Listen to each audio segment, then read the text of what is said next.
Assalamualaikum warahmatullahi wabarakatuh. Perkenalkan, nama saya Astaghfirullahaladzim dengan NIM 24650055 dari kelas B. Pada video kali ini saya akan membahas materi tentang jenis-jenis perangkat mikrokontroler pada pertemuan keempat. Pertama, kita membahas klasifikasi mikrokontroler berdasarkan arsitektur. Ada dua arsitektur utama. Yang pertama, arsitektur Harvard, di mana memori program dipisahkan dari memori data sehingga akses menjadi lebih cepat.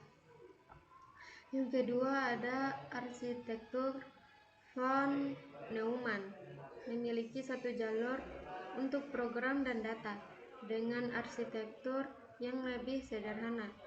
Dua arsitektur ini menjadi dasar dari desain berbagai jenis mikrokontroler yang digunakan saat ini. Selanjutnya adalah klasifikasi berdasarkan lebar data.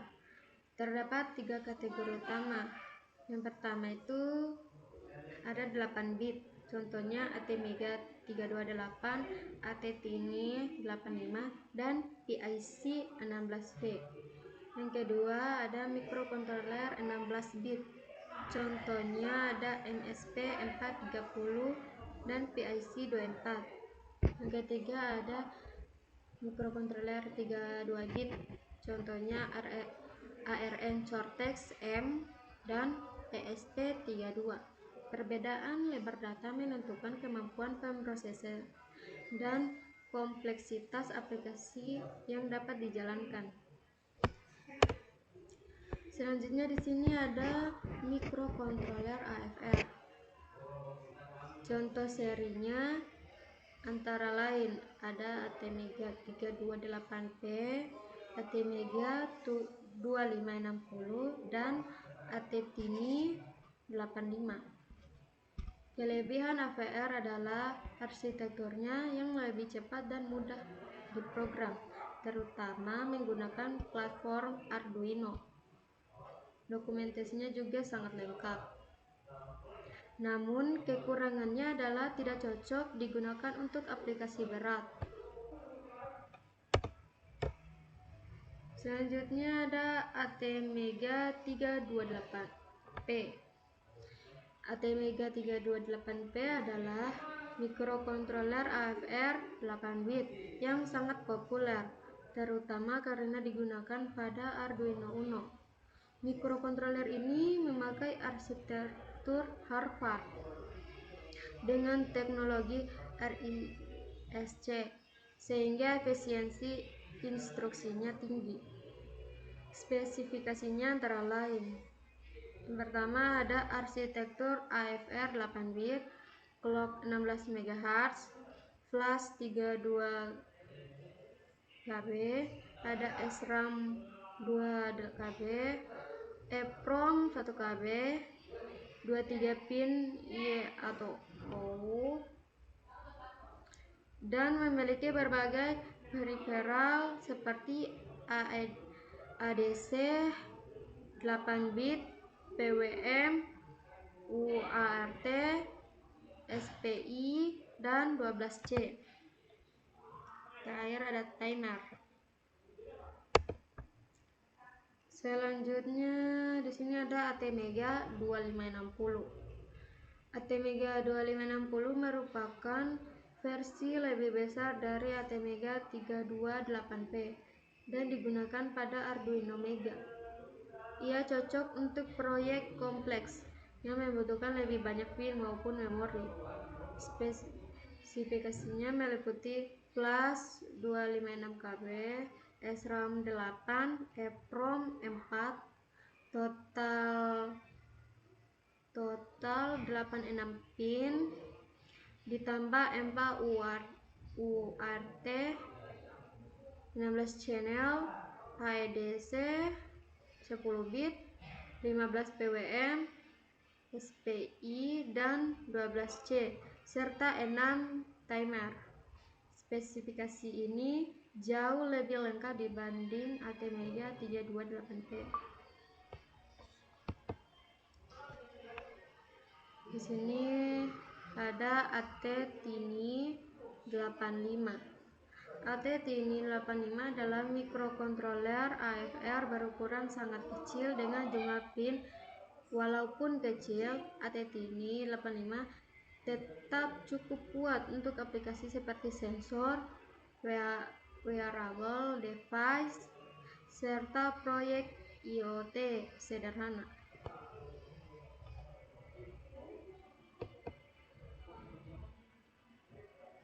Ini selanjutnya adalah ada mikrokontroler PIC. Beberapa seri populer antara lain PIC 16F877A dan PIC 18V4550. Kelebihan PIC adalah stabil untuk industri dan memiliki banyak modul bawaan. Namun, pemrogramannya cenderung lebih kompleks dibanding AFR.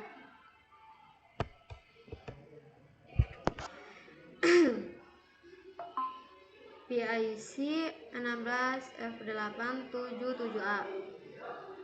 PIC 16F877A adalah mikrokontroler 8 bit dari keluarga PIC 16 yang sangat populer di dunia pendidikan dan industri kecil. Keunggulannya adalah stabil, mudah didapat, dan dokumentasinya lengkap. Spesifikasinya meliputi ada clock hingga 20 MHz, flash 14 KB, RAM 368 byte, EEPROM 256 byte, 33 pin serta perangkat periferal lengkap seperti ADC 10 bit, PWM, UART, SPI 12C, dan berbagai timer.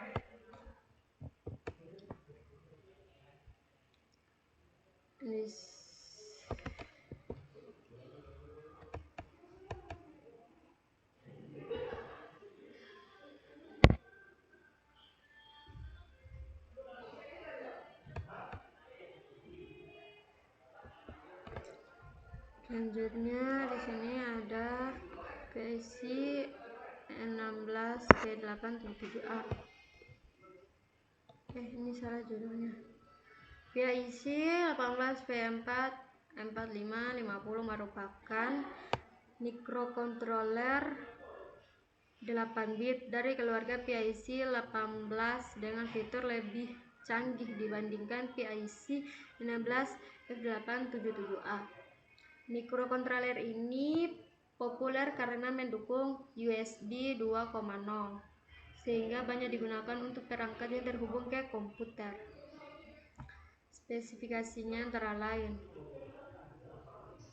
clock hingga 48 MHz dengan PPL, flash 32 KB, RAM 2, 35 pin,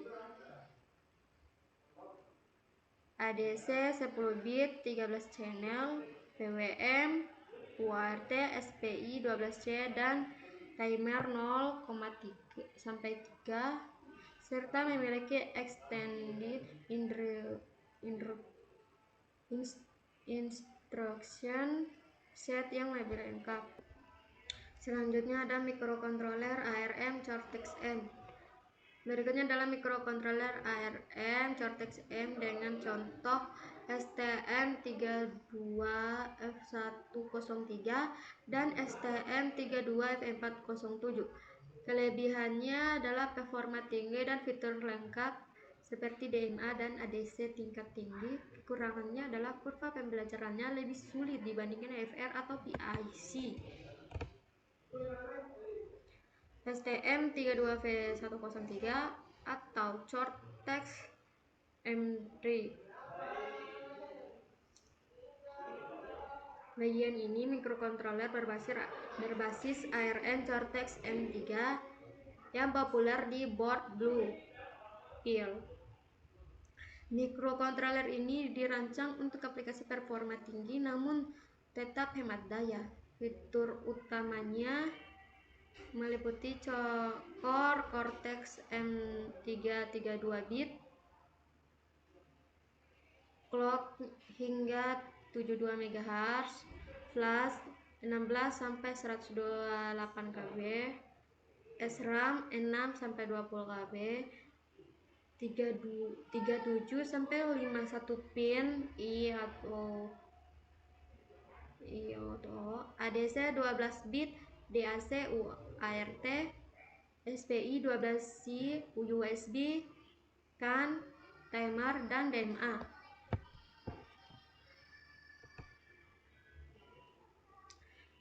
Selanjutnya ada STM32V407 atau Cortex M4V.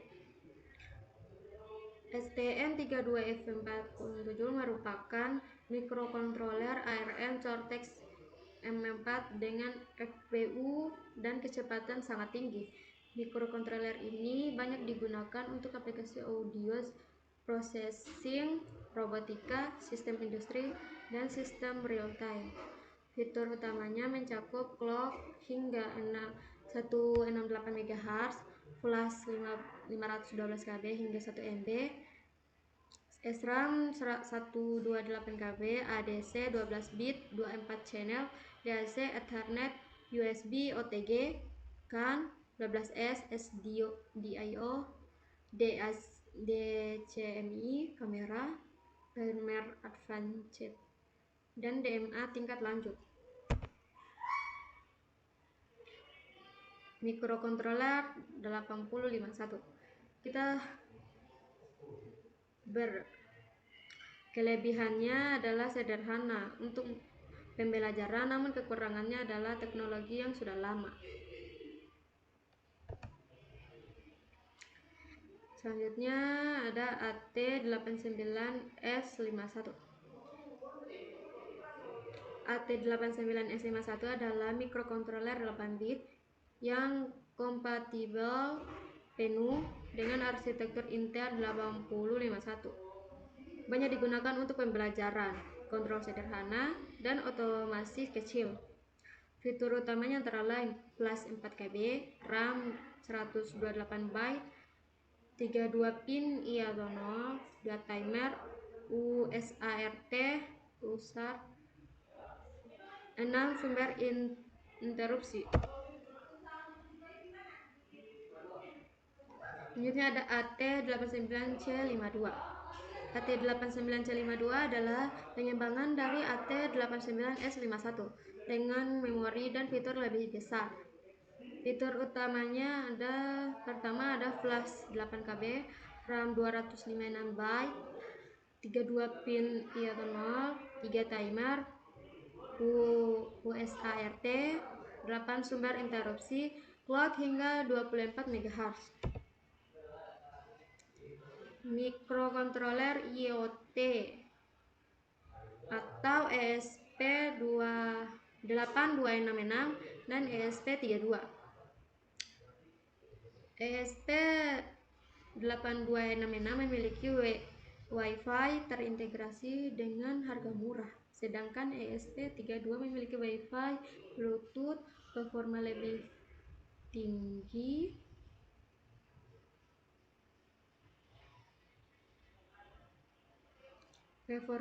tinggi serta fitur lebih lengkap. ESP8266 adalah mikrokontroler Wi-Fi murah, mudah diprogram, dan hemat daya. Banyak digunakan dalam aplikasi IoT skala kecil. Fitur utama CPU 32 bit 80 sampai 160 MHz. Wi-Fi-nya B, G, dan N. BGN. Flash hingga 16 MB, 17 GPIO, ADC 10 bit 1 channel, PWM serta UART, SPI, dan 12C. Selanjutnya ada ESP32. ESP32 adalah versi lebih canggih dari ESP8266. Ia memiliki 2 core, Ia memiliki 2 core, Bluetooth, lebih banyak GPIO, serta sensor internal. Fitur utamanya meliputi dual core 160 sampai 240 MHz, Wi-Fi tanpa Bluetooth, 34 GPIO, ADC 18 channel, DAC 2 channel, PWM hingga 16 channel, serta protokol lengkap seperti UART, SPI, 12C, CAN, dan 12S.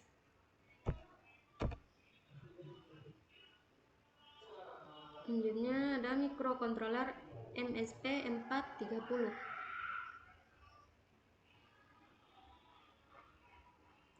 MSP430 adalah microcontroller 16 bit dari Texas Instruments yang terkenal sangat hemat daya. Banyak dipakai dalam sistem sensor berbasis baterai, wearable, perangkat mini portable, serta urat ukur industri. Microcontroller MSP430. Fitur utamanya yaitu arsitektur 16 bit RISC yang efisien, ultra low power dengan berbagai mode rendah daya, clock system fleksibel menggunakan DCO atau kristal eksternal, memori flash hingga 256 KB dan RAM hingga 18 KB, serta peri kesimpulan. Masing-masing jenis mikrokontroler memiliki karakteristik, kelebihan, dan penggunaan khas sesuai kebutuhan aplikasi. Yang pertama itu kesimpulannya mikrokontroler AFR. AFR cocok untuk pemula dan proyek prototype karena mudah diprogram, fitur lengkap, dan harga murah. Namun clocknya relatif rendah sehingga tidak cocok untuk aplikasi berat. Yang kedua, mikrokontroler PIC. PIC cocok untuk aplikasi industri skala kecil hingga menengah. PIC 16 dan PIC 18 memiliki fitur analog lengkap dan banyak digunakan untuk sistem kendali. PIC 18 menawarkan kecepatan lebih tinggi dan dukungan USB. Yang ketiga ada ARM Cortex-M. Mikrokontroler ARM Cortex-M memiliki performa tinggi hingga ratusan MHz, lengkap dengan peripheral canggih, cocok untuk robotik, sistem real-time, pengolahan sinyal, dan IoT tingkat lanjut. Selanjutnya mikrokontroler 8051. 8051 adalah mikrokontroler yang sudah lama, namun tetap banyak dipakai dalam pendidikan karena strukturnya sederhana. Meski demikian, 8051 kurang cocok untuk aplikasi modern. Selanjutnya ada mikrokontroler IoT ESP8266 dan ESP32 merupakan pilihan terbaik untuk aplikasi IoT. ESP8266 unggul karena murah, sedangkan ESP32 memiliki fitur sangat lengkap dengan Wi-Fi dan Bluetooth serta performa lebih tinggi. Terus ada kesimpulan MSP430. MSP430 sangat ideal untuk perangkat berbasis baterai dengan kebutuhan konsumsi daya sangat rendah. Banyak digunakan pada perangkat sensor, wearable, dan alat medis. Kesimpulan akhir, secara keseluruhan, setiap mikrokontroler memiliki karakteristik, kelebihan, dan penggunaannya masing-masing. Pemilihan mikrokontroler sangat bergantung pada kebutuhan performa, konsumsi daya, harga, fitur, kompleksitas aplikasi, serta kebutuhan konektivitas. Tidak ada mikrokontroler yang paling bagus karena semuanya memiliki fungsi spesifik. Mungkin itu saja penjelasan review materi keempat dari saya. Apabila ada kesalahan kata mohon dimaafkan. Saya akhiri, wabillahi taufiq wal hidayah. Wassalamualaikum warahmatullahi wabarakatuh.